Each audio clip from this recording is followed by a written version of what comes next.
아주 오랜 옛날 우리 옛 이야기.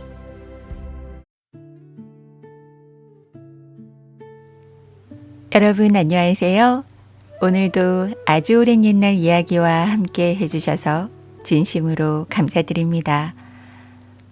오늘 들려드릴 이야기는 사랑과 우정 그리고 배신을 다룬 조선 후기의 애정소설 옥단춘전입니다. 지은이와 정확한 창작 시기는 알려져 있지 않지만 기생인 옥단춘이 여주인공으로 등장한다는 점이 우리가 잘 알고 있는 충양전과 비슷하다고 할 수 있을 것 같은데요. 어린 시절 형제처럼 지내왔던 양반 신분의 김진희와 이혈룡 그리고 기생 옥단춘 사이에서 벌어지는 우정과 배신 그리고 사랑 이야기를 지금부터 들려드리겠습니다. 이야기를 다 들으신 후에 작품에 대해 더 심도 있게 이야기해드리는 시간도 가져볼 텐데요. 그럼 오늘도 이야기와 함께 편안한 시간 되시고요. 끝까지 함께 해주세요. 조선시대의 숙종 때에 나라가 평화로워 백성들이 걱정 없이 잘 살았어요. 온 백성이 배불리 먹고 집집마다 부족한 것이 없었습니다. 사람들은 논밭에 나가 일할 때도 즐겁게 노래를 불렀어요. 아이고, 임금님의 덕이 높아 이런 태평성대가 온 게야. 아이고 아무렴요. 모두 다 임금님 덕분이고 말고요. 그 무렵 조정에서는 이정승과 김정승이라는 유명한 재상이 있었어요. 둘은 우정이 아주 도타웠는데 아쉽게도 둘 다 아들이 없었죠. 그러던 어느 날 이정승이 꿈을 꾸었습니다. 청룡이 여의주를 물고 높이 나는데 난데없이 백호가 달려드는 거예요. 청룡은 백호를 멀리 쫓아버렸습니다.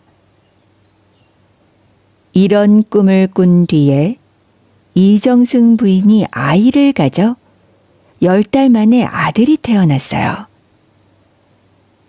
이정승은 아이 이름을 혈룡이라고 지었습니다. 그런데 김정승도 같은 때에 꿈을 꾸었어요. 백호가 산을 넘어 강을 건너려다가 청룡을 만나 강물에 빠지는 꿈이었죠. 잠에서 깬 김정승은 부인에게 꿈 이야기를 들려주었습니다. 그 뒤 김정승 부인도 아이를 가져 10달 만에 아들을 낳았어요. 김정승은 아들 이름을 진희라고 지었죠. 그렇게 이혈룡과 김진희는 무럭무럭 잘 자랐습니다. 둘은 같은 서당에 다니며 공부를 했어요. 둘 다 똑똑하고 글재주가 뛰어났죠. 자랄수록 더욱 늠름해져 주변 사람들은 칭찬을 아끼지 않았습니다. 우리는 한어머니 뱃속에서 나온 친형제나 마찬가지야. 무슨 일이 있어도 우리 우정은 변치 않을 거야. 네가 먼저 벼슬에 오르면 나를 도와주고 내가 먼저 벼슬에 오르면 너를 이끌어주기로 하자. 좋아, 약속하자. 이 약속은 죽을 때까지 지키자고. 그러던 어느 날 이정승과 김정승이 똑같이 병에 걸려 자리에 눕고 말았습니다. 좋은 약과 유명한 의원이 아무 소용이 없었어요. 두 정승의 병은 점점 깊어져 마침내 목숨이 위태롭게 되었죠. 그 소식을 듣고 임금이 크게 걱정을 했어요. 내 손발 같은 신하 둘을 한꺼번에 잃게 생겼으니 이를 어이할꼬. 어떻게 살려낼 방법이 없겠는가? 신하들은 머리를 조아리며 이렇게 하려었죠. 사람 목숨은 하늘에 달린 것이니 안타까워도 어찌하겠습니까? 임금은 걱정 끝에 왕실 의사를 불러들였어요. 급히 가서 두 최상의 병을 살펴보거라. 하지만 이정승과 김정승의 병이 너무도 깊어 손 쓸 방법이 없었습니다. 의사는 고개를 절레절레 흔들며 그냥 돌아왔어요. 얼마 뒤 두 정승은 같은 날에 세상을 떠났죠. 살아생전 피부치처럼 정답게 지내시더니 떠날 때도 이렇게 나란히 가시는구나. 두 분은 저 세상에 가서도 다시 만나 오순도순 잘 지내실 게야. 이정승과 김정승네 집 식구들은 이런 말로 서로를 위로했어요. 임금은 그 소식을 전해 듣고 몹시 슬퍼하면서 두 집에 금은 300냥씩을 내리고 장례를 잘 치르라고 당부했습니다. 이정승과 김정승네는 임금의 은혜에 감사하며 정성을 다해 장례를 치렀죠. 그렇게 두 정승이 세상을 떠난 뒤 진이는 여전히 잘 살았어요. 하지만 현룡은 하루하루 끼니를 잇기도 힘들 지경이 되었습니다. 김진이는 운도 좋았어요. 일찌감치 과거에 합격하여 벼슬길에 올랐습니다. 김진이가 평양감사가 되어 평양에 이르자 나졸 수백 명이 나와 맞아주었어요. 흥겨운 음악 소리도 울려 퍼졌죠. 새로운 감사에게 인사를 하려고 알록달록 고운 옷을 차려입은 기생들도 몰려 나왔습니다. 기생들은 새 감사에게 잘 보이려고 눈썹을 매끈하게 다듬고 볼에는 발그레하게 연지를 찍었어요.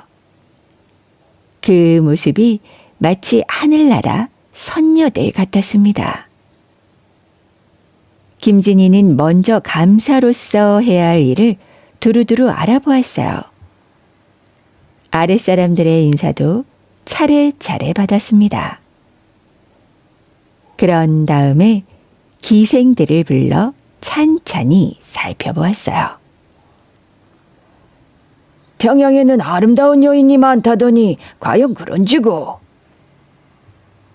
그 중에서도 김진이의 눈길을 끄는 기생이 하나 있었는데 바로 옥단춘이었습니다. 옥단춘은 몸가짐과 마음가짐이 아주 반듯했어요. 그래서 새로 오는 감사마다 옥단춘을 곁에 두려고 으르기도 하고 달래기도 했어요. 하지만 옥단춘은 모두 뿌리치고 글공부에 힘쓰며 점잖게 살았습니다. 오늘도 어쩔 수 없이 불려왔지만 감사에게 잘 보이고 싶은 생각은 조금도 없었어요. 옥단춘이란 기생이 가장 곱구나. 김진이는 심부름하는 관리를 불러 말했습니다. 가서 옥단춘을 불러 오늘부터 내 시중을 들라고 해라. 관리는 쪼르르 옥단춘에게 달려가 일렀습니다. 옥단춘아, 감사께서 오늘부터 너보고 시중을 들라 하신다. 그러니 꾸물거리지 말고 어서 가자꾸나. 그러자 옥단춘이 깜짝 놀라며 관리에게 말했죠. 이보시오 나리, 내 비록 기생이나 글공부하는 처녀인데 감사 곁에서 시중을 들라니 그게 웬 말이요. 관리는 난처한 얼굴로 옥단춘에게 매달리며 사정했습니다. 네 말도 맞지만 감사의 명을 어찌 어기겠느냐. 어서 가자. 옥단추는 하는 수 없이 관리를 따라 나섰어요. 하지만 곱게 꾸미지는 않았습니다. 옥단춘이 왔구나. 어서 이리 오너라. 감사는 옥단춘의 손을 부여잡고 몹시 기뻐했어요. 옥단춘을 곁에 앉히고 싱글벙글 웃으며 술을 들이켰죠. 옥단춘은 마지못해 감사의 시중을 들었어요. 그 뒤로 감사는 옥단춘에게 푹 빠져 지냈습니다. 나란 일은 나 몰라라 하고 말이에요. 한편 이정승의 아들 혈룡은 더할 나위 없이 처지가 어려웠어요. 늙은 어머니와 처자식을 먹여 살릴 길이 막막했죠. 품삯을 받고 남의 집 일을 하려니 여태껏 힘든 일을 해보지 않아 쉽지 않았습니다. 굶주림 끝에 동냥질을 할까 생각도 했지만 양반 체면에 그럴 수도 없었어요. 내가 어쩌다 이 꼴이 되었을까. 죽고 싶지만 늙은 어머니를 생각하면 차마 죽을 수도 없구나. 감나가는 살림살이는 모조리 팔아 더 이상 팔아먹을 것도 없었죠. 양식은 바닥나서 끼니 때가 되어도 온 식구가 굶어야만 했어요. 안 되겠다. 머리카락이라도 잘라 팔아야겠어. 이연룡은 상투를 풀어 머리카락을 싹둑 잘랐습니다. 마음이 울컥해 왔어요. 그렇게 머리카락을 팔아 쌀을 사고 그 쌀로 밥을 지어 한 끼를 때울 수 있었죠. 온 식구는 펑펑 울면서 밥을 먹었습니다. 그때 이혈룡에게 기쁜 소식이 들려왔어요. 친구 김진이가 평양을 다스리는 감사가 되었다는 거예요. 이혈룡은 어머니에게 자기 생각을 말했습니다.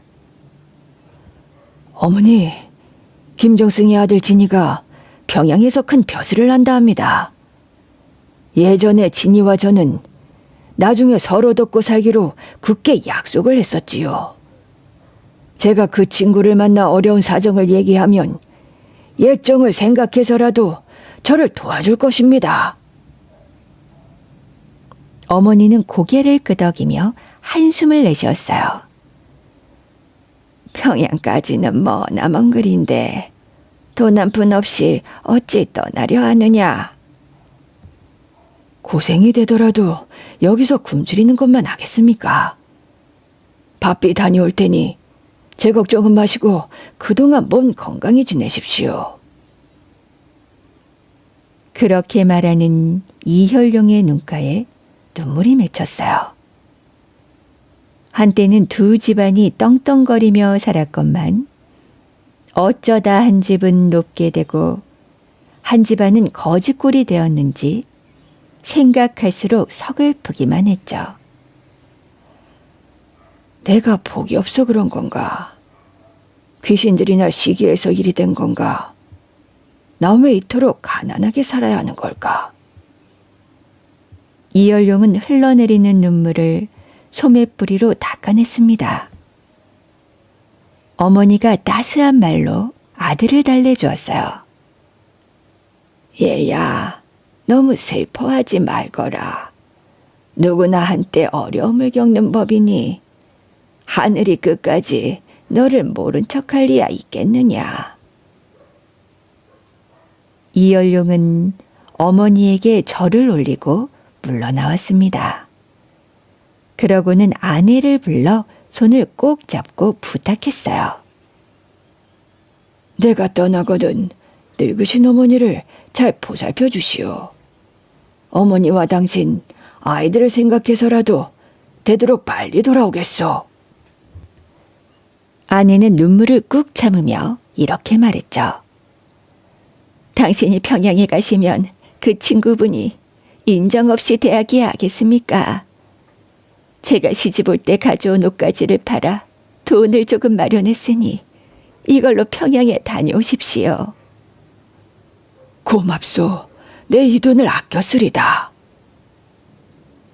이열룡은 그러면서도 아내가 내미는 돈을 선뜻 받지 못했어요. 자기가 없는 동안 늙은 어머니와 아내, 아이들이 고생할 것을 생각하니 마음이 아파 견딜 수가 없었죠. 아내는 빨아두었던 옷을 꺼내놓았습니다. 저희는 걱정 마십시오. 집에 있는 식구들이야 어찌되든 살아가지 않겠습니까? 어서 이 옷으로 갈아입고 길을 나서십시오. 이열룡이 옷을 차려입고 나서는데 어머니와 아내가 대문 밖까지 따라 나왔어요. 이열룡은 괴나리 보찜을 메고 평양으로 향했습니다. 산 넘고 물을 건너 500리 길을 걷고 또 걸어 마침내 평양에 다다랐어요. 여기가 평양이로구나. 듣던 대로 과연 경치가 좋구나. 이열룡은 주변 경치에 잠깐 눈길을 빼앗겼어요. 하지만 곧 자기 처지를 떠올리고는 감사가 있는 관아로 달려갔죠. 나는 김강사의 친구요. 감사에게 이열룡이 왔다고 전해주시오.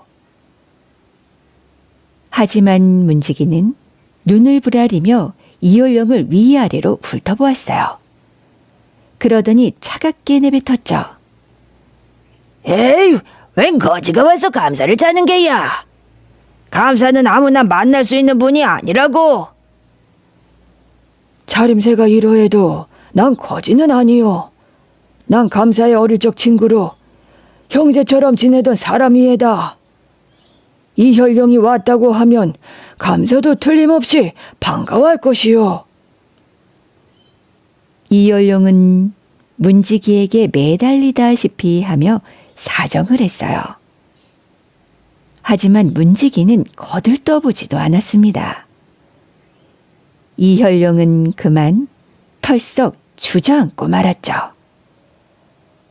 아니, 이 일을 어찌할꼬.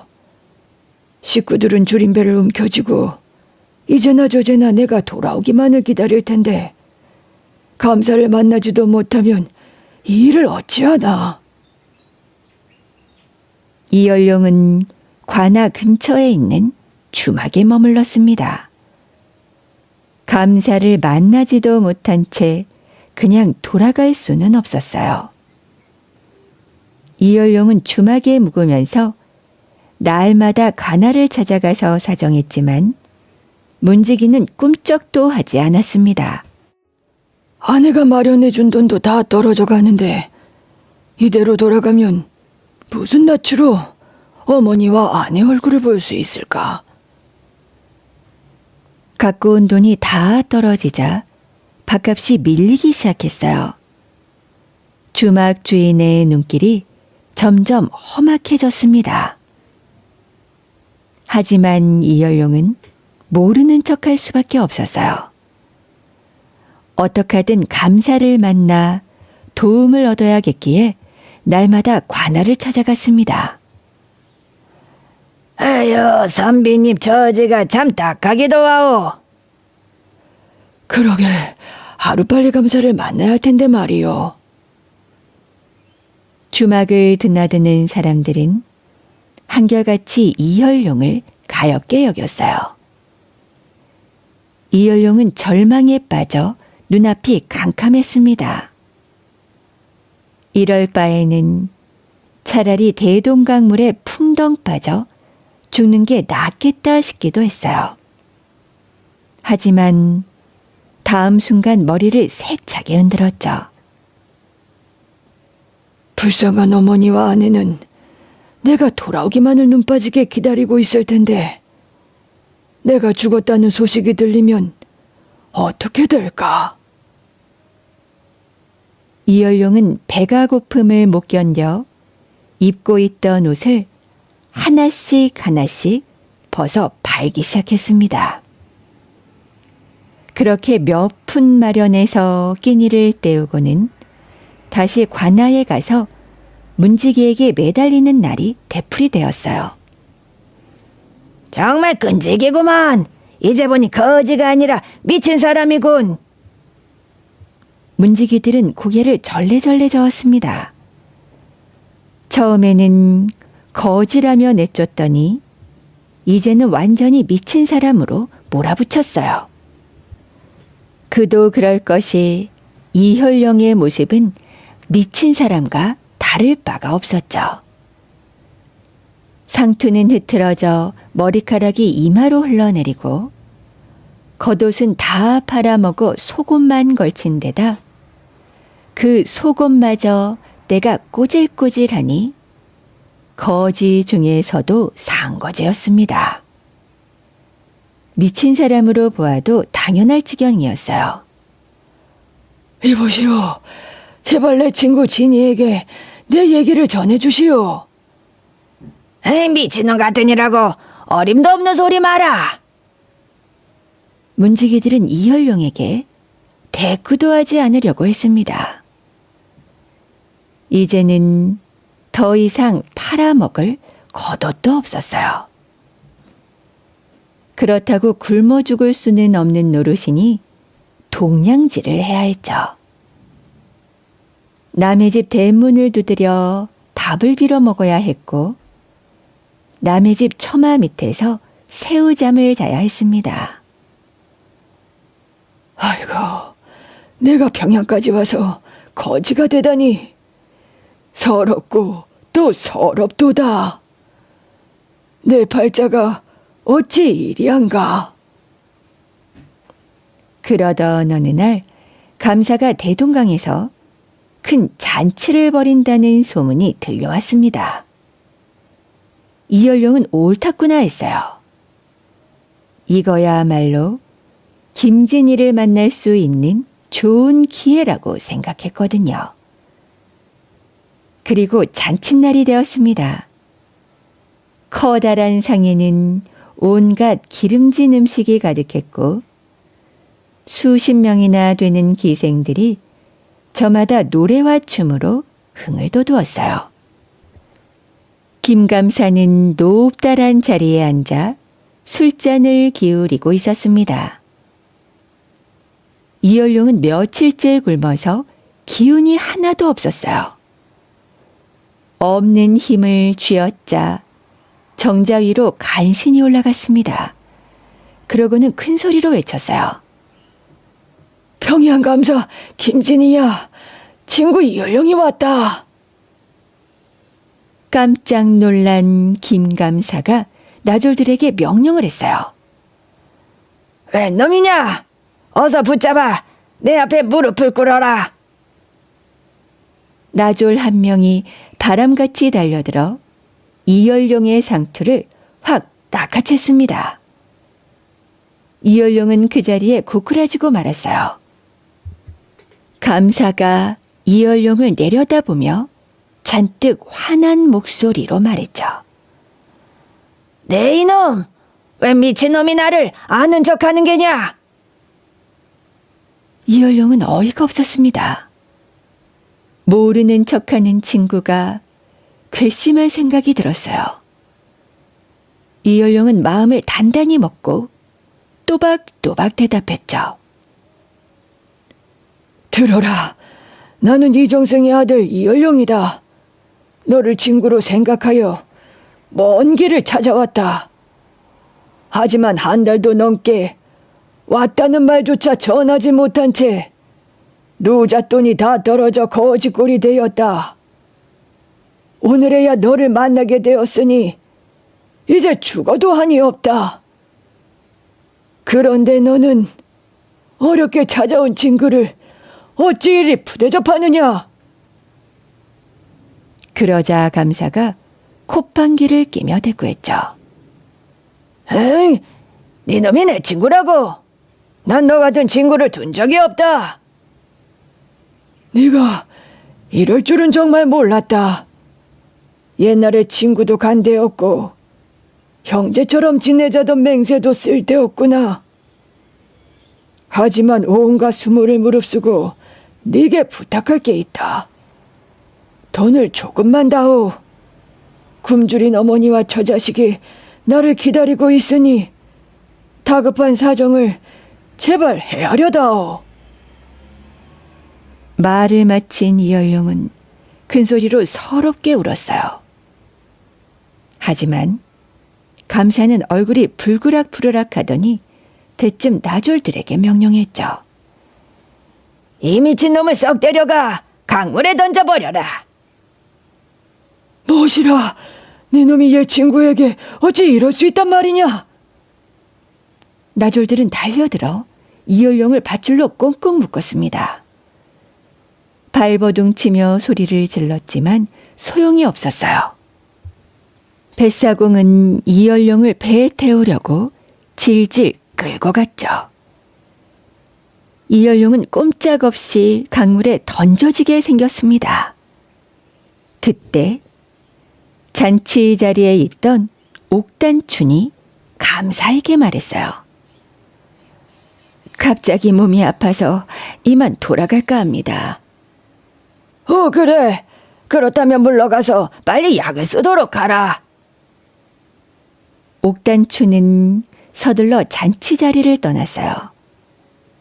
이혈룡을 잡아가는 뱃사공을 젠 걸음으로 뒤쫓아갔죠. 이보시오. 잠깐만 기다려 주시오. 옥단춘이 다가오자 뱃사공은 영문을 몰라 머뭇거렸습니다. 옥단춘은 뱃사공에게 가만가만 귀옛말을 했어요. 이 양반의 몸값을 넉넉히 쳐줄 테니 그냥 죽이는 척만 하고는 모래밭에 숨겨주시오. 뱃사공은 귀가 솔깃했습니다. 죄 없는 사람을 죽이려니 찜찜했는데 살려주면 큰 돈까지 주겠다고 그러니 말이에요. 뱃사공은 그렇게 하겠다는 뜻으로 옥단충에게 눈짓을 했어요. 그러고는 대동강 깊은 곳까지 노를 저어 나아갔습니다. 이열룡은 옥단충과 뱃사공이 약속한 것을 전혀 몰랐어요. 그래서 이제 죽는구나 싶어 하늘을 보며 큰 소리로 울부짖었죠. 하늘이시여, 굽어 살피소서. 어머니와 아내는 내가 이렇게 죽을 줄은 꿈에도 모를 것입니다. 제가 무슨 죄가 많아 이런 죽음을 당해야 합니까? 무심한 하늘은 푸르기만 했습니다. 이열룡은 또다시 슬픔이 북받쳐 올랐어요. 내 신세가 가엾고 불쌍하다. 내가 죽고 나면 넋이라도 고향으로 돌아갈 수 있을까? 돌아가서 그리운 어머니와 아내를 만나볼 수 있을까? 이혈룡은 마지막으로 다시 한번 하늘에 대고 빌었어요. 하늘이시여, 도와주소서. 제 목숨을 살려주시면 집으로 돌아가 무슨 짓을 해서라도 식구들을 먹여 살리겠습니다. 제발 저를 물귀신으로 만들지 마시고 살 수 있게 도와주십시오. 아무리 울며 빌어도 사정은 달라지지 않았어요. 이혈룡을 태운 배는 어느덧 강 한복판에 이르렀습니다. 이혈룡은 눈을 질끈 감았어요. 이젠 꼼짝없이 죽는구나. 기러기야, 내 말 좀 들어주렴. 내가 죽거들랑 여기까지 와서 불쌍하게 죽었다는 소식을 부디 우리 집에 전해다오. 뱃사공은 노를 저으며 이혈룡을 위로했습니다. 선비님, 하늘이 무너져도 솟아날 구멍이 있다 하지 않소? 너무 우는데 기운을 쓰지 말고 살궁리나 해보시오. 아니, 그게 무슨 말이오? 나를 강물에 던지라는 감사의 말을 듣지 않았소. 배도 이미 강폭판에 이르러 꼼짝없이 죽은 목숨인데 이제 와서 새삼스레 살궁리를 하라니요. 그러자 뱃사공이 주변을 둘레둘레 살피며 말했죠. 사실은 아까 옥단춘이란 기생이 내게 선배님을 살려달라 부탁했소. 그러니 내가 하는 말을 잘 들으시오. 기생이 내 목숨을 살려달라 했단 말이오. 이열용은 무슨 영문인지 몰라 어리둥절했어요. 그러자 뱃사공이 말을 이었습니다. 그렇다니까요. 선배님을 강가 모래밭에 물어줄 테니 온몸에 모래를 살짝 덮고 숨어 있다가 어두워지거든 멀리 도망가시오. 만일 감사가 이 일을 알면 선배님도 죽고 나도 죽을 것이니 멀리 도망가야 하오. 그제야 이열용은 일이 어찌 돌아가는지를 짐작했습니다. 뱃사공은 이열용을 물가에 내려놓고 밧줄을 풀어주었습니다. 다 죽게 된 목숨을 살려주시는 애 어떻게 갚아야 할지 모르겠소이다. 뱃사공도 이열용의 손을 마주 잡아주었어요. 그런 말씀 마시오. 언젠가 다시 만날 날이 있겠지요. 뱃사공은 서둘러 배를 돌려 돌아갔습니다. 이열용은 뱃사공이 시킨 대로 온 몸에 모래를 덮고 누워서 해가 지기만을 기다렸어요. 이윽고 어두컴컴해지자 누군가 자박자박 걸어와 모래를 파헤치기 시작했습니다. 이열용은 깜짝 놀라 죽은 채 있어요. 선비님, 정신 차리고 이제 밖으로 나오십시오. 저는 옥단춘이라고 합니다. 어서 정신을 차리고 이것 좀 드시지요. 이열용은 그제야 마음을 놓고 눈을 떴어요. 일어나 앉으며 보니 웬 아리따운 여인이 미음 그릇을 들고 곁에 서 있는 거예요. 아까 뱃사공이 말한 그 기생이 바로 이 여인인가 보구나. 이열용은 배가 몹시 고팠습니다. 체면이고 뭐고 차릴 처지가 아니었어요. 여인에게서 미음 그릇을 받아들고 허겁지겁 먹기 시작했죠. 이열용은 단숨에 미음 그릇을 싹싹 비웠습니다.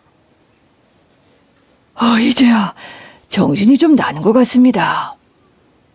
그런데 당신은 누구시기에 죽어가는 목숨을 살려주십니까? 이 은혜는 죽어 백골이 된다 해도 잊지 못할 것이요. 부디 사는 곳과 이름을 알려주시오. 그러자 옥단춘이 빙그레 웃으며 대답했죠. 저는 평양에 사는 기생입니다. 죄 없이 죽임을 당하는 선비님을 딱하게 여겨 뱃사공에게 살려달라고 부탁을 하였지요. 그러니 마음 놓으시고 저희 집으로 함께 가시지요. 이혈룡은 천천히 고개를 저었어요. 그랬다가 김감사의 눈에 띄기라도 하면 죽음을 면치 못할 것이 불보듯 뻔했거든요. 이 은혜는 어떡하든 꼭 갚겠소. 하지만 이곳 평양 땅에는 한순간도 머물 수 없는 신세라오. 이 길로 멀리 도망쳐야만 한다오. 아닙니다. 선비님의 목숨을 살린 이 사람의 말이니 아무 걱정 말고 저와 함께 가십시오.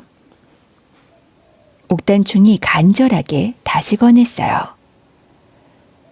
이열룡은 생명을 구해준 은인의 뜻을 뿌리칠 수 없어 옥단춘을 따라가기로 했습니다. 죽은 줄로만 알았던 목숨이 살아났으니 이게 하늘의 뜻인가?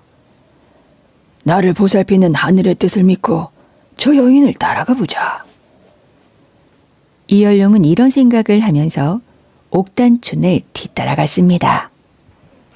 옥단춘의 집은 아담하고 깨끗했습니다. 주변 경치도 아주 좋았어요. 자, 이 방으로 드시지요.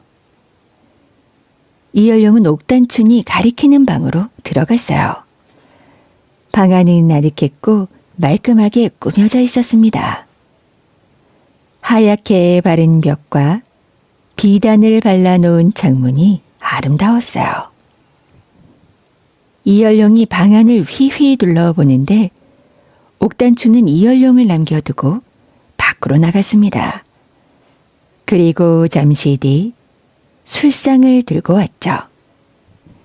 이 술은 보통 술이 아니라 이슬을 받아 빚은 술입니다.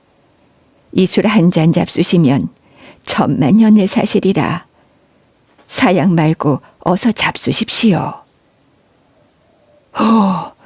이렇던 귀한 술을 주시다니 정말로 고맙소. 이열룡은 인사를 차리고 술을 마셨어요.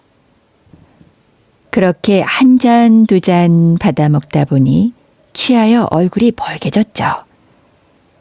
그는 이렇게 혼잣말을 했습니다. 지난 일을 생각하니 세상 일이 다 허무하구려. 그날부터 이열룡은 옥단춘의 집에서 신세를 지게 되었어요. 그 무렵 나라에 세자가 태어났습니다. 임금은 기뻐하며 나라의 경사를 기념하여 과거를 치르도록 했어요. 옥단춘은 그 소식을 이열룡에게 전했죠. 낭군님도 이번에 과거를 보십시오. 이열룡도 귀가 솔깃하긴 했어요. 과거를 보려면 한양에 가야 하네. 그곳에는 나 하나만을 바라보며 이제 나올까 저제 나올까 하고 기다리는 어머니가 계시지.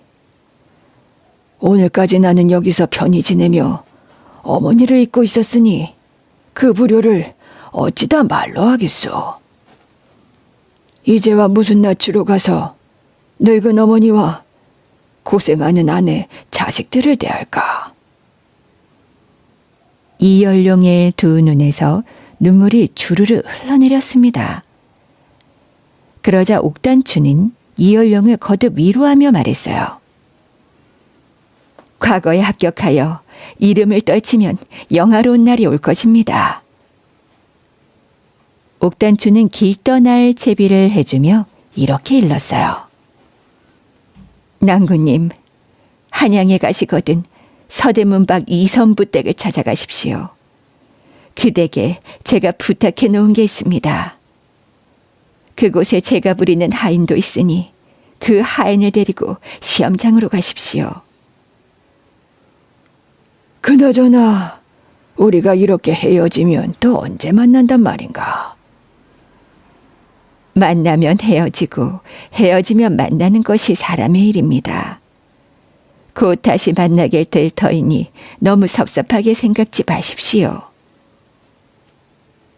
이열룡은 옥다춘과의 이별을 안타까워하며 한양으로 향했습니다. 이열룡은 한양에 닿자마자 옥단춘이 일러준 집을 찾아갔어요. 집안을 오가던 하인들이 굽실굽실하며 아른 체를 했습니다. 이열룡은 이상한 생각이 들어 하인 하나를 붙잡고 물었어요. 이 댁이 도대체 네 댁이냐? 서방님, 이 댁이 바로 서방님 댁입니다. 이열룡은 깜짝 놀라 안으로 들어갔어요. 그러자 뜻밖에도 어머니가 반갑게 맞아주는 것이었죠. 이열룡은 어머니 앞에 엎드려 땅을 치며 울음을 터뜨렸습니다. 어머니, 부려막심한 자식, 열룡이 이제야 돌아왔습니다. 그동안 안녕하셨습니까? 무정한 이 자식을 얼마나 기다리셨습니까? 어머니도 눈물을 흘리며 아들의 손을 잡아주었어요. 네가 평양으로 떠난 뒤 어렵게 겨우겨우 지냈는데 네 친구 평양감사가 재물을 보내주었단다. 그 재물로 이 집도 마련하고 논밭도 사들여 살림살이가 넉넉해졌구나. 네가 돌아오기만을 기다렸는데 이렇게 왔으니 이 애미는 죽어도 아니었구나. 이열룡은 어리둥절했습니다. 김감사가 그럴 일을 할 리가 없었으니까요. 다음 순간 이열룡은 옥단춘이 모든 것을 마련해 주었다는 것을 깨달았어요. 이열룡은 어머니 곁에 선 아내를 돌아보았죠. 어머니 모시고 그동안 얼마나 고생이 많았소. 집 떠난 서방님이 고생하셨지 제가 무슨 고생을 했겠습니까? 그나저나 평양감사님 은혜를 어찌 갚아야 할지 모르겠습니다.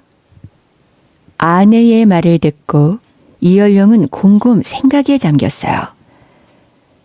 그러더니 어머니와 아내를 데리고 방으로 들어가 평양에서 있었던 일을 모두 말했죠. 저런, 네가 모진 고생을 했구나. 이 애미는 그것도 모르고. 어머니, 김광사는 우정을 저버린 못된 자입니다. 그자 때문에 물귀신이 될 뻔한 저를 옥단춘이란 기생이 살려냈습니다. 또 평양감사가 보냈다는 재물도 사실은 옥단춘이 보낸 것입니다. 어머니와 아내는 옥단춘의 은혜를 고마워했어요. 얼굴 한번 보지 못한 은인을 거듭거듭 칭찬했죠. 이윽고 과거를 보는 날이 되었습니다. 이열룡은 과거 시험장으로 갔어요.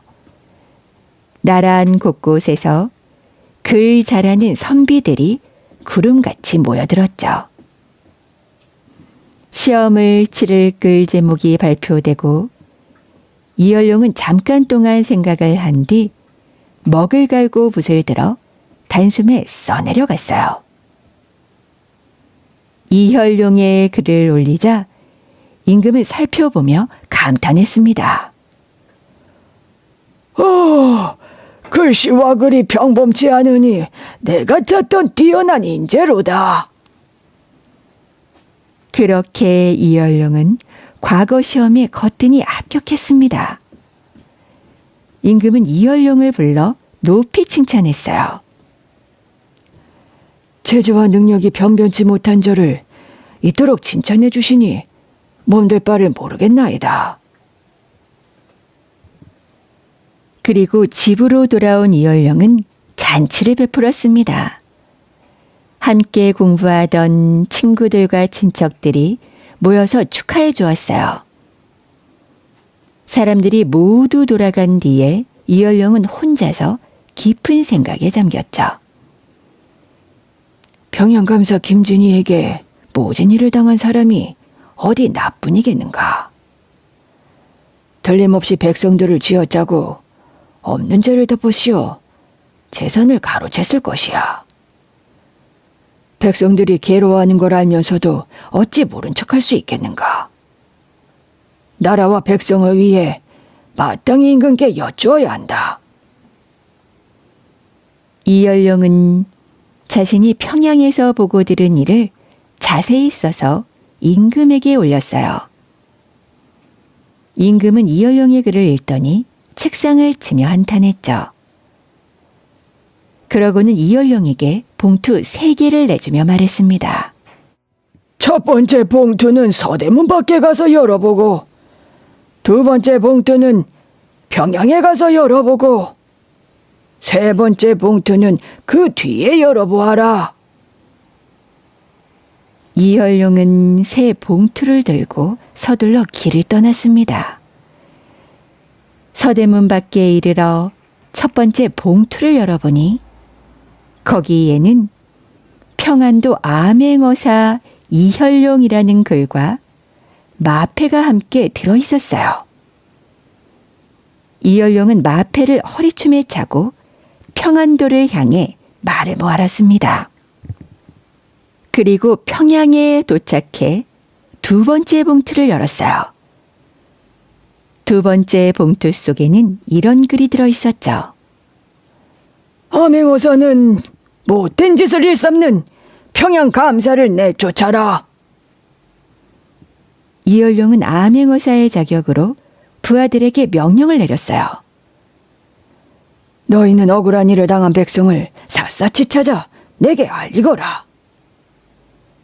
그런 다음 이열룡은 낡은 옷을 입고 옥단춘의 집으로 갔습니다. 걔 누구 없소? 이열룡은 일부러 꾀지지하게 꾸며 거짓골을 하고 옥단춘네 집에 문을 두드렸어요.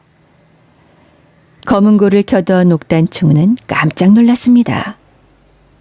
아니, 이 한밤중에 왜 나그네가 찾아들었을까? 옥단춘은 검은고를 내려놓고 문을 열어보았죠.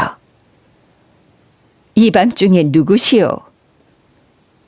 옥단춘이 대문간을 이리저리 살펴보니 웬 시커먼 사내가 서 있는 거예요. 옥단춘은 도둑이 아닐까 와라 겁이 났습니다. 겁내지 마시게. 날 못 알아보겠는가? 내가 바로 이열룡일세. 아니, 낭구님, 정말 낭구님이 돌아오셨소. 그런데 어쩌다가 이 꼴이 되었소? 이열룡이 고개를 푹 숙이며 대답했습니다. 그렇게 됐다네. 이꼴로 왔는데도 날 반겨주겠는가? 그러자 옥단춘이 눈물을 왈칵 쏟으며 이열룡의 손을 부여잡았어요. 낭구님이 떠나신 뒤 이 몸은 눈물과 한숨으로 세월을 보냈습니다. 오늘 오실까 내일 오실까 마음이 탔는데 가고 나서 소식이 없으니 어찌 그리 무심하시오. 옥단춘은 이열룡을 원망하면서도 집 안으로 이끌었어요. 따뜻한 물을 준비시켜 몸을 씻게 하고 이열룡이 목욕을 마치자 헝클어진 머리를 정성스레 빗겨주었죠. 이어 새 옷을 꺼내 갈아입혔더니 예전에 함께 지냈던 때의 모습으로 돌아왔습니다. 낭구님, 차근차근 말해보시오. 어쩌다 이 지경이 되어 돌아왔소. 이열룡은 옥단춘의 손을 꼭 잡고 이런 이야기를 늘어놓았어요. 한영집에 돌아가 보니 살림살이가 넉넉해지고 하인도 여러 부리고 있어 깜짝 놀랐다네. 어머니와 아내의 이야기를 듣고서 그게 모두 자네가 재물을 보내준 덕이란 걸 알게 되었네. 하지만 그 전에 가난에 쪼들리면서 빚을 수천 냥이나 얻었었는데 빚쟁이들이 몰려들어 빚을 갚으라고 아우성을 쳤다네. 할 수 없이 집과 재물을 모조리 팔아 빚을 갚았지. 그러는 통에 과거도 보지 못하고 이런 꼴로 돌아왔으니 자네 볼 낯이 없네. 옥단춘은 눈물이 그렁그렁한 채로 이열룡의 말을 잠자코 들었어요. 하지만 내 형편이 어찌 되었든 자네한테는 돌아와야 한다고 생각을 했네. 은혜를 아는 인간이라면 마땅히 그리해야지. 가까스로 돈을 마련하여 평양으로 향하는데 주막에서 도둑을 만났지 뭔가. 도둑을 만났다는 말에 옥단춘은 가슴이 철렁했어요. 저런 도둑에게 해를 입지는 않으셨습니까? 다행히 목숨은 건졌지만 갖고 있던 노잣돈과 옷을 다 빼앗겼네. 이런 걸로 자네 얼굴을 어찌 볼까. 대문간에 이르러서도 망설이다 들어오지 못하고 있었던 거라네. 그런 사정이 있었으니 자네가 부디 나를 용서해 주게. 낭구님도 어찌 그런 말씀을 하십니까? 사람이 살다 보면 그보다 더한 일을 당할 수도 있지요. 그런 걱정은 하지 마십시오.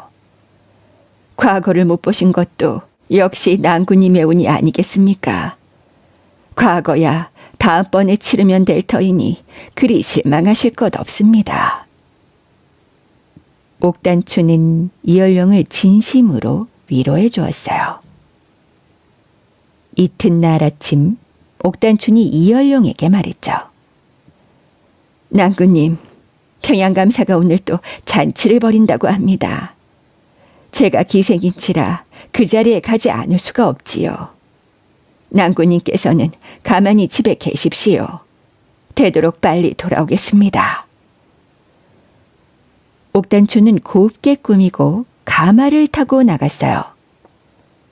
이열령도 집을 나와 그림자처럼 옥단춘의 뒤를 밟았습니다.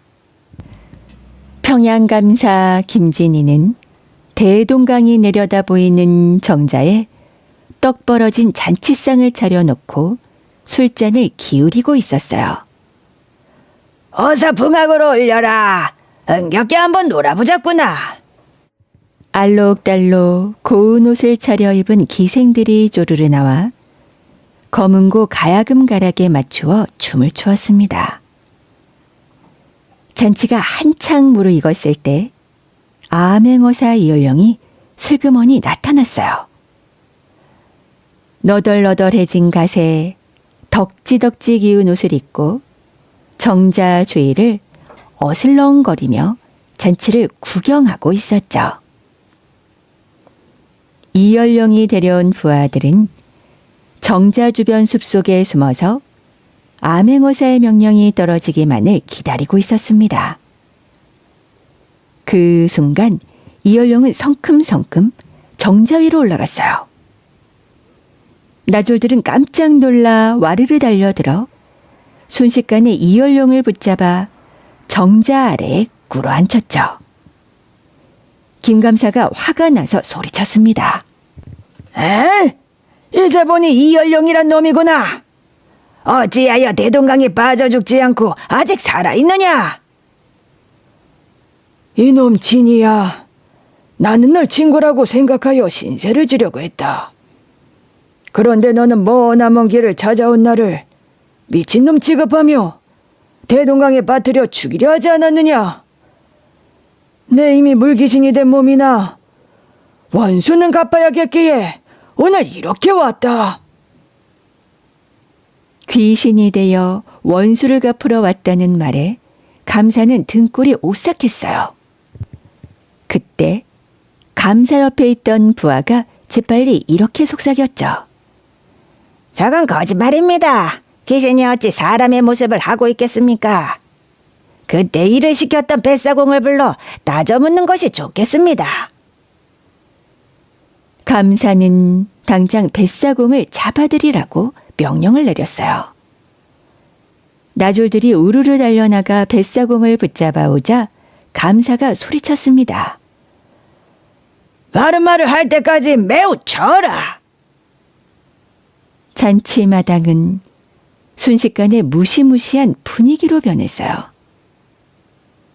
잔치상 한쪽에 앉아있던 옥단추는 가슴이 두근두근 온몸이 벌벌 떨려왔죠. 뱃사공은 곤장을 몇 대 맞더니 자기가 한 일을 술술 불기 시작했습니다. 이것을 모두 옥단춘이 시켜서 한 일이옵니다. 그 말에 김강사는 옥단춘을 노려보더니 큰 소리로 명령했어요.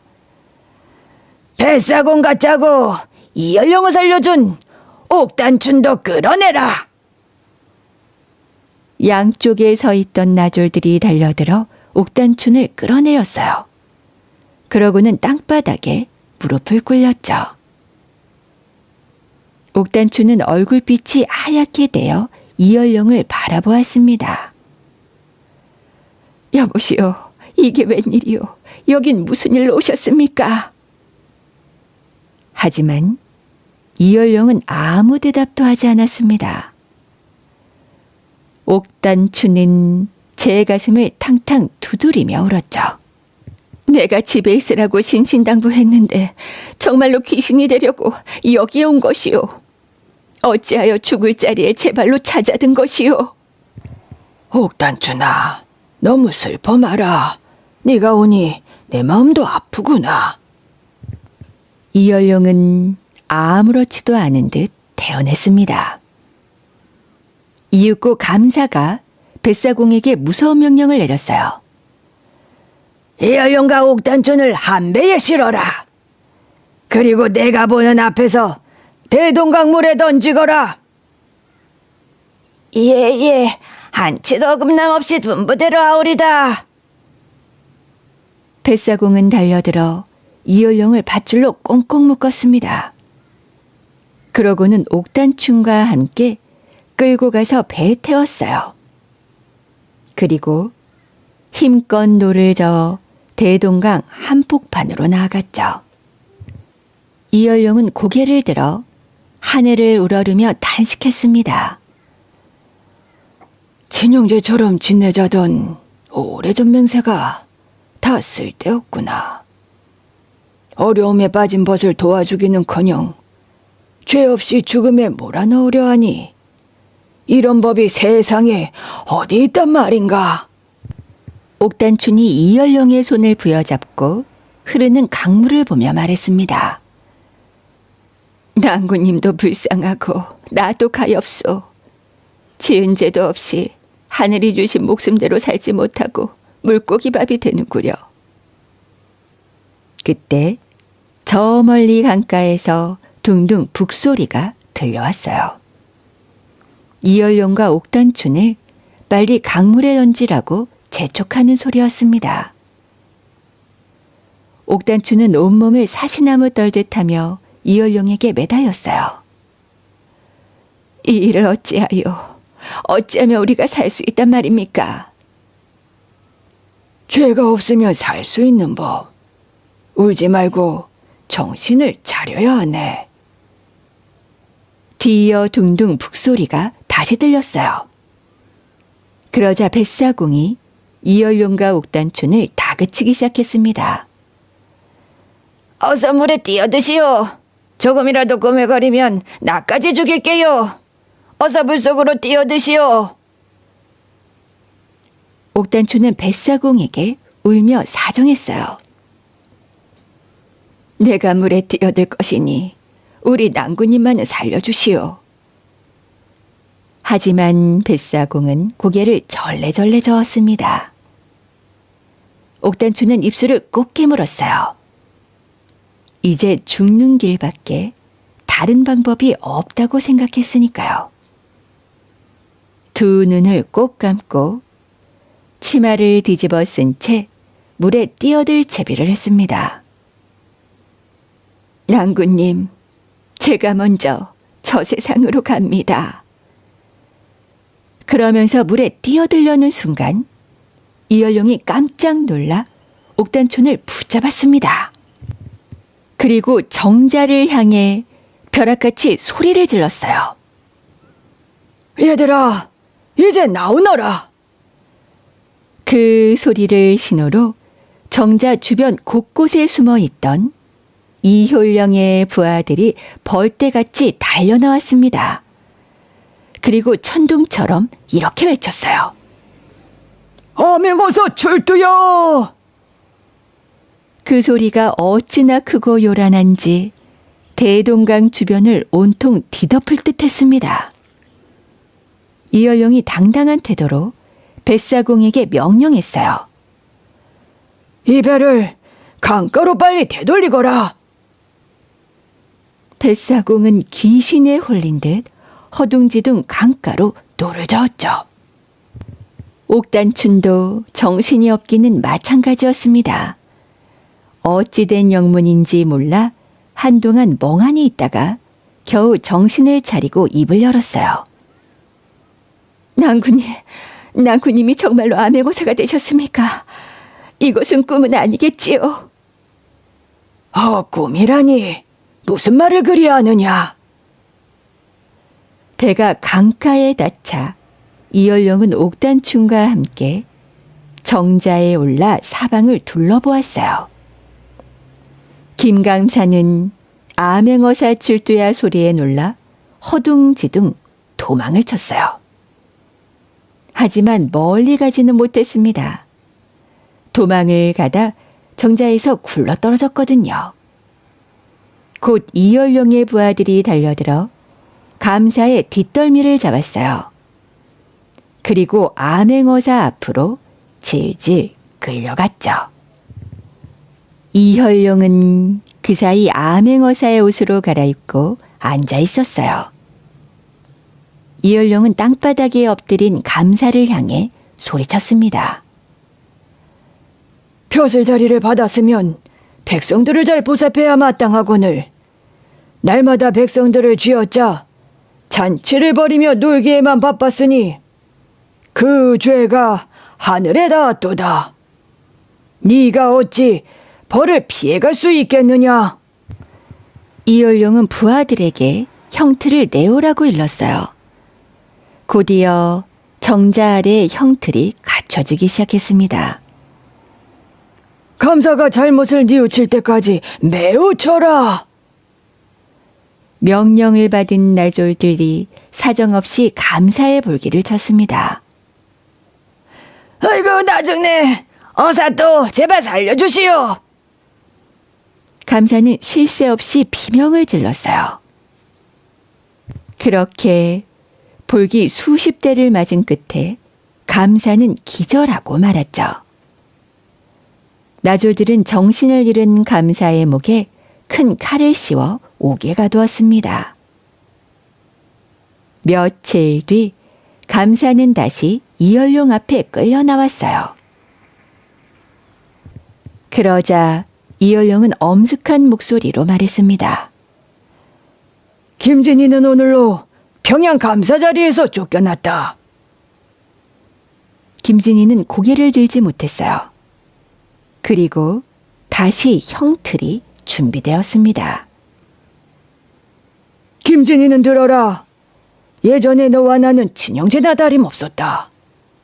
그때 우리는 서로 돕기로 굳게 약속하지 않았더냐. 그러나 평양감사가 된 너는 나를 거짓 취급하며 심지어 물에 빠뜨려 죽이려고 했다. 무슨 까닭에 그리 했는지 어서 말해보거라. 이열용의 말이 끝나자마자 나졸들은 매질을 하기 시작했어요. 어사또 제발 살려주시오. 죽을 죄를 지은 놈이 무슨 핑계를 대리까. 그저 목숨만 살려주십시오. 네 이놈, 나뿐 아니라 죄 없는 옥단충까지 죽이려 한 것은 무슨 까닭이더냐. 네 죄를 생각하면 도저히 살려둘 수가 없다. 이열용은 자기를 배에 싣고 강물에 던지러 갔던 뱃사공을 불렀어요. 이놈을 배에 싣고 가서 대동강 깊은 물에 던져버리거라. 뱃사공은 이열용이 시키는 대로 김진희를 끌어다 배에 실었습니다. 하지만 이열용은 김진희가 불쌍하다는 생각이 들었어요. 저놈의 죄는 10,000번 죽어도 모자라지만 예정을 생각하니 차마 죽일 수가 없구나. 이열용은 나졸 하나를 불러 기앰말로 일렀죠. 저 양반을 죽이지는 마라. 물속에서 다 죽게 되었을 때 도로 건져서 데려오너라. 나졸들이 배를 타고 가는데 하늘이 갑자기 어둑어둑해졌습니다. 그러더니 번개가 번쩍번쩍, 천둥이 우렁우렁 하늘이 찢어질 듯 했어요. 그리고 바로 그때 벼락이 김진희에게 내리꽂혔죠. 김진희는 한순간에 재가 되고 말았습니다. 그렇게 김진희가 죽었다는 소식에 이열령은 마음이 몹시 안 좋았어요. 나는 살려주려 했건만 하늘이 용서치 않았구나. 얼마 뒤 이열용은 김진희의 가족을 불러들여 위로했습니다.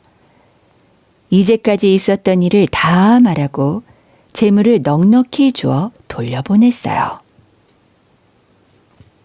그렇게 일을 다 마무리한 뒤 이열용은 임금이 준 3번째 봉투를 열어보았죠. 거기에는 암행어사 겸 평양감사 이혈용이라고 쓰여 있었어요. 임금님의 은혜가 하늘과 같사옵니다. 이혈용은 임금이 있는 궁궐을 향해 큰 절을 올렸습니다. 그렇게 새로 평양감사가 된 이혈용은 못된 관리들을 내쫓고 그 자리에 새로운 사람을 앉혔어요. 그런 뒤에 모든 백성을 불러 큰 잔치를 베풀었죠. 옥단춘에게는 그동안의 은혜를 고마워하며 많은 제묘를 내리고 뱃사공에게도 상금을 넉넉히 주었어요. 이혈용은 어버이 같은 마음으로 백성들을 잘 다스렸습니다. 평양거리 곳곳에는 이혈용의 덕을 기리는 비석이 세워질 정도였으니까요. 이혈용에 대한 소문이 조정에까지 전해지게 되었어요. 임금은 이혈용을 한양으로 불러 우의정에 앉혔죠. 그리고 이혈용의 어머니와 아내 그리고 옥단춘도 부인에게 내리는 벼슬을 받았어요. 그리고 마침내 이혈용은 모든 사람이 칭찬하고 부러워하는 으뜸 가는 재상이 되었답니다. 옥단춘 이야기 재미있게 잘 들으셨나요? 어린 시절 김진이와 이혈용은 형제처럼 지내며 어려울 때 서로 돕기로 굳게 약속을 합니다. 하지만 김진희는 높은 벼슬에 오른 뒤 가난한 모습으로 자신을 찾아온 친구 이혈용을 모른 척하고 또 급기야 죽이려 하기까지 하죠. 그런데 역설적으로 당시 신분으로는 천하게 여겨졌던 기생 옥단춘은 아무런 인연도 없던 이혈용이 억울하게 죽게 된 것을 보고 목숨을 구해줍니다.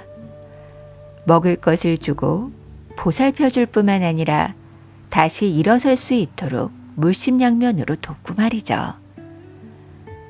신분만 놓고 본다면 양반인 김진희가 기생인 옥단춘보다 높은 사람이었지만 사람으로서의 의리와 믿음은 오히려 옥단춘이 훨씬 높았던 셈이지요. 당시 이 이야기는 신분사회를 풍자하고 있는데요. 높은 신분을 가졌다고 해서 반드시 훌륭한 사람인 것은 아니고 낮은 신분이라도 의리와 인정이 있다면 훨씬 귀한 사람일 수 있다는 생각이 담겨 있습니다. 그리고 이야기 속에서 우리는 당시의 생활 모습도 엿볼 수 있는데요. 바로 이혈용과 김진희가 치른 과거 시험입니다. 조선시대의 과거에는 문관을 뽑는 문과, 또 무관을 뽑는 무과, 그리고 의관이나 역관 등 전문직을 뽑는 잡과가 있었다고 해요. 그리고 정기적으로 치르는 시험을 식년시라고 했는데 보통 3년에 한 번씩 열렸다고 하네요. 김진희는 이 식년시에 합격을 해서 벼슬길에 오른 인물이었고, 반면 이혈용이 치른 시험은 나라의 경사가 있을 때 특별히 실시하는 별시였죠.